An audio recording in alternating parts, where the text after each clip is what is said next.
ਖਲੀਲੁਰ ਰਹਿਮਾਨ ਨੇ ਫਿਲਮ ਤੋਂ ਨਹੀਂ ਕੱਢਿਆ ਸੀ। ਮੈਂ ਉਹਨਾਂ ਦੇ ਨਾਲ ਕੰਮ ਤੋਂ ਇਨਕਾਰ ਕੀਤਾ। ਈਮਾਨ ਅਲੀ मकबूल अदाकारा ईमान अली ने इंकशाफ किया कि माजी च लिखारी खलीलुर रहमान की लिखी गई फिल्म तो उन्होंने नहीं कढ़िया गया सी, बल्कि उन्होंने आपे आप मजकूरा फिल्म च काम तो इनकार किया सी।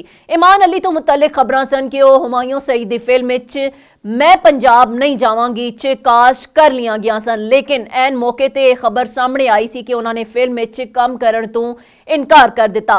बाद अजा खलीलुर रहमान कमर ने एक प्रोग्राम च दावा किया सी कि उन्होंने ईमान अली नूं फिल्म तो कढ़िया सी। ताहम हुण ईमान अली ने वाजे किया कि उन्होंने कढ़िया नहीं गया, बल्कि उन्होंने खुद फिल्म की कहानी ते एतराज़ चुकदे होए इस च काम करन तो इनकार कर दिता सी।